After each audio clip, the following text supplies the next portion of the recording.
Hello दोस्तों, आज से एमटीएस का एग्ज़ाम शुरू हुआ है। तो हम आपके लिए लेके आए हैं 5 अक्टूबर का जो फर्स्ट शिफ्ट का एनालिसिस है वो एनालिसिस लेके आए हुए हैं कि उसमें किस तरह के क्वेश्चन पूछे हुए हैं। इसमें हमने सभी चीज़ों को इंक्लूड किया है, जैसे कि जीके के क्वेश्चन को, रीजनिंग के क्वेश्चन को जो हमारे पास बच्चों ने बताया है वो पूरे के पूरे ऑथेंटिक क्वेश्चन, और मैथ के क्वेश्चन भी हमारे पास बहुत सारे हैं। तो आप पूरा वीडियो देखिएगा, हम किस तरह का मैथ के क्वेश्चन पूछा जा रहा है ये पूरा डिस्कस करेंगे, उसका आंसर आपके साथ डिस्कस करेंगे।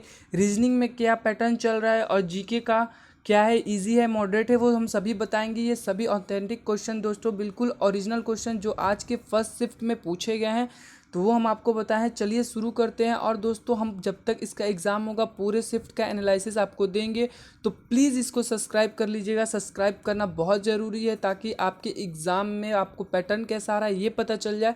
तो चलिए हम पहला क्वेश्चन देखते हैं। प्लीज़ इसको अभी सब्सक्राइब कर दीजिए हमारे चैनल को। पहला क्वेश्चन बात करें, जैसे कि पूछा हुआ है, आप सामने देख सकते हो, नीरज चोपड़ा से संबंधित पूछा हुआ है। यानी कि ओलंपिक अभी ख़त्म हुआ है, तो ओलंपिक के बारे से रिलेटेड से क्वेश्चन उठाना शुरू कर दिया है। पहला ही क्वेश्चन आप देख सकते हो, जैसे कि आया था कि नीरज चोपड़ा को किस ब्रांड का ब्रांड एम्बेसडर बनाया गया है। तो आप सभी याद करके अगर गए होंगे कि नीरज चोपड़ा जो है वो जैवलिन से संबंधित है, तो इससे रिलेटेड ही क्वेश्चन पूछा है कि नीरज चोपड़ा किस ब्रांड के ब्रांड एम्बेसडर है। तो इसका आंसर जो होगा वो टाटा AIA लाइफ इंश्योरेंस, यानी कि ब्रांड एम्बेसडर किसके हैं नीरज चोपड़ा, तो टाटा AIA लाइफ इंश्योरेंस के जो है वो ब्रांड एम्बेसडर है। दूसरा क्वेश्चन देखते हैं जीके का, राजेंद्र प्रसाद द्वारा लिखित पुस्तक का नाम क्या है। तो राजेंद्र प्रसाद द्वारा जो पुस्तक उन्होंने लिखी है वो कौन कौन सी पुस्तकें हैं। वैसे उन्होंने बहुत सारी ऑटोबायोग्राफी भी लिखी थी और बहुत सारी पुस्तकें लिखी थी। जैसे कि हम कुछ पुस्तक के नाम बता रहे हैं, जैसे कि the unit of India, India divided 1946, Mahatma Gandhi and Bihar, यानी कि बहुत सारे ऐसे बुक्स लिखे हुए थे। तो आपके ऑप्शन में क्या था, आप उसके ऑप्शन के अनुसार आप मार सकते हैं, जैसे कि मैंने बता दिया है। अगर ऑप्शन में ये सब थे, India divided 1946, Mahatma Gandhi and Bihar, या फिर द यूनिट ऑफ इंडिया, ये सब जो है वो राजेंद्र प्रसाद द्वारा लिखित पुस्तक है। आगे देखते हैं जीके की। ये दोस्तों आप बताइएगा इसका आंसर कि किस धातु के ऊपर पर चमकदार परत होता है। तो इसका जो आंसर है वो आप कमेंट करके बताइएगा। नेक्स्ट क्वेश्चन देखते हैं, गन्ना अनुसंधान केंद्र से संबंधित प्रश्न था। यानी कि गन्ना अनुसंधान केंद्र से ज़्यादा से ज़्यादा अगर आपसे पूछे तो ये कहाँ पे इसका गन्ना अनुसंधान केंद्र कहाँ पे है ये आपसे पूछ सकता है। तो ये लखनऊ में है, जो कि यूपी में स्थित है लखनऊ। ठीक है, तो इसका आंसर जो होगा वो लखनऊ होगा। आगे क्वेश्चन की बात करें जीके की, तो उदयपुर साम्राज्य को किस राजा ने अपने साम्राज्य में मिला लिया था। ये आपको पता होगा कि उदयपुर को जो है वो डलहौजी ने जीता था 1852 में, इसको कर लिया था। अब किस राजा ने अपने साम्राज्य में मिला लिया, इसका आंसर भी आप हमें बताओगे, क्योंकि आपका एमटीएस का एग्ज़ाम चल रहा है। तो आपने कितनी तैयारी की है ये आप हमें बताओगे, ठीक है। नेक्स्ट देखते हैं आगे, पलासी का युद्ध के दौरान बंगाल का नवाब कौन था। बहुत ही इजी क्वेश्चन है, उम्मीद करते हैं आप सभी ने बनाया होगा। तो इसका आंसर जो होगा, प्लासी के युद्ध के दौरान बंगाल का नवाब सिराजुद्दौला था, ठीक है। तो इसका आंसर जो होगा सिराजुद्दौला होगा। नेक्स्ट क्वेश्चन देखते हैं, टाइगर बक्सा रिजर्व कहाँ स्थित है। तो ये बहुत इंपॉर्टेंट क्वेश्चन है। आपका जो नेशनल पार्क है वो पूरा याद करके जाइएगा, क्योंकि हर शिफ्ट में जो है नेशनल पार्क से आने की संभावना है। तो ये जो बक्सा, जिसको हम बुक्सा भी कहीं कहीं बोलते हैं, ठीक है, तो ये स्थित है आपका पश्चिम बंगाल में। तो इसका आंसर जो होगा वो वेस्ट बंगाल होगा, ठीक है दोस्तों। नेक्स्ट क्वेश्चन देखते हैं, आरबीआई के कार्य से संबंधित प्रश्न था। यानी कि आरबीआई से भी रिलेटेड कुछ क्वेश्चन थे। तो अगर आरबीआई से ये पूछ सकता है कि आरबीआई के वर्तमान जो है कौन है, तो वर्तमान जो है वो शक्तिकांत दास हैं, ये पूछ सकता है गवर्नर, ठीक है। तो आप आरबीआई से संबंधित कब इसका स्थापना हुआ था, ये सारी चीज़ें आप देख के जाएंगे। अब हम आगे देखते हैं, करंट से एक क्वेश्चन भी हमारे पास है, इंडेक्स में भारत का कौन सा स्थान है। ह्यूमन हैप्पीनेस इंडेक्स में भारत का कौन सा स्थान है। तो इस बार का स्थान जो है वो 140वां स्थान भारत को मिला है फिर से।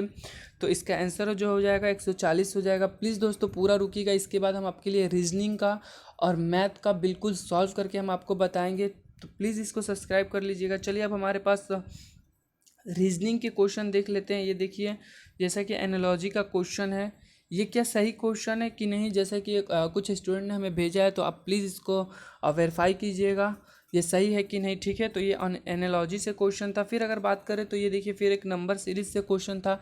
तो ऐसे क्वेश्चन बनेंगे दोस्तों हर शिफ्ट में, एनालॉजी से नंबर सीरीज से क्वेश्चन बनेंगे।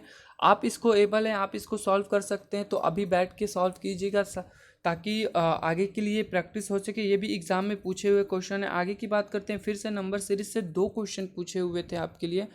तो पैटर्न कुछ लगभग यहाँ से पता चल जाता है कि हाँ, नंबर सीरीज से क्वेश्चन वैल्यू दे रहा है। सिलोजिज्म के भी क्वेश्चन है। ठीक है, तो ये रीजनिंग के कुछ क्वेश्चन थे जो ज़्यादा तो नहीं बता पाए, स्टूडेंट समेत जितने भी हमें मिले वो आपके लिए ले पाए। चलिए एक मैथ का देखते हैं। मैथ की बात करें तो बहुत सारा क्वेश्चन है हमारे पास, देखते हैं, आपको बताते हैं सॉल्व करके भी। देखिए, जैसा कि ये क्वेश्चन है, हमसे बोल रहा है कि x का 9% और y का 3% हो तो x और y याद कीजिए। बहुत ही सिंपल है। अगर x का अगर 9% है और अगर y का 3% है, ठीक है, तो हम इसको रेशियो में लिख सकते हैं। x रेशियो y करेंगे तो ये 3 चला जाएगा x में और ये 9, तो यानी कि इसको जब डिवाइड करेंगे तो ये 1:3, यानी कि इसका जो आंसर आने की संभावना है वो x और y याद कीजिएगा, तो 1:3 इसका आंसर आएगा। चलिए दूसरा देखते हैं, आगे देखते हैं। देखिए, बहुत ये क्वेश्चन हर बार रिपीट होता है एग्ज़ाम में। पूछा हुआ है कि y x का p% है तो p ज्ञात कीजिए। यहाँ पे बहुत ही इजी क्वेश्चन है। आप अगर आपको ऑप्शन याद होगा तो यहाँ पे ऑप्शन भी हमारे पास है, याद होगा तो आप बना सकते हैं। चलिए नेक्स्ट मैथ का क्वेश्चन देखते हैं। ये सभी ऑथेंटिक क्वेश्चन है जो एग्ज़ाम में आए हुए हैं आज के एग्ज़ाम में। नेक्स्ट क्वेश्चन की बात करते हैं तो प्रॉफिट एंड लॉस से भी क्वेश्चन को आपको लिया गया है। वस्तु का विक्रय मूल्य 600 रुपये है और लाभ 20% है, तो सीपी पूछा हुआ है, क्रय मूल्य पूछा हुआ है, यानी कि कोई वस्तु को 600 रुपये में 20% के लाभ पे बेच दिया जाता है, तो उसका सीपी क्या होगा। सीपी याद करने के लिए बहुत ही आसान है, 600 और 1 मिनट, यहाँ पे 600 और सीपी निकालना है तो 20% का लाभ होता है, तो 20% के लाभ के लिए आप लिख सकते हो 4/5। ठीक है, यहाँ से इसको ये कटाओगे आप तो ये जाएगा 120 बार में, और 120 × 4 कीजिएगा तो 480 इसका आंसर आ जाएगा। तो देखा कितने आसान से अभी पूछे जा रहे हैं, फर्स्ट शिफ्ट के क्वेश्चन है इसलिए आसान शायद पूछे जा रहे हैं। नेक्स्ट क्वेश्चन देखते हैं मैथ के। अब देखिए, सीआई और एसआई से भी पूछा गया है। सीआई और एसआई मूलधन है 200 रुपये है, दर 3% का दिया हुआ है, तो आपको बताना है यहाँ पे समय 3 वर्षों का है, तो एसआई और सीआई में अंतर बताना है आपको।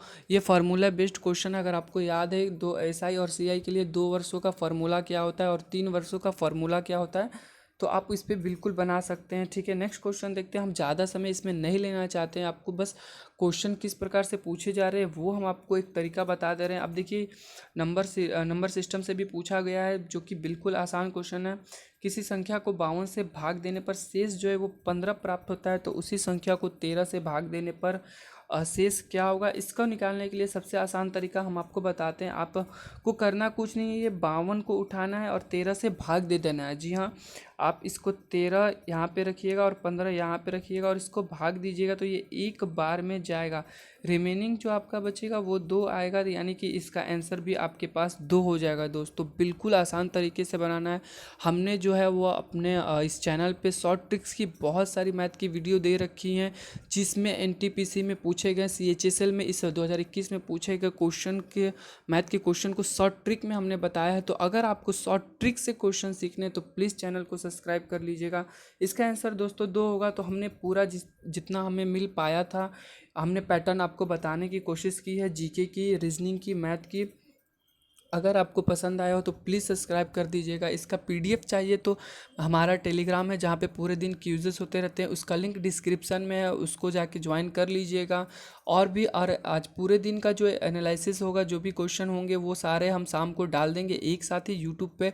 तो चैनल को सब्सक्राइब कर लीजिएगा, अपने स्टडी ग्रुप में इसको शेयर कीजिएगा। Thank you for the watching.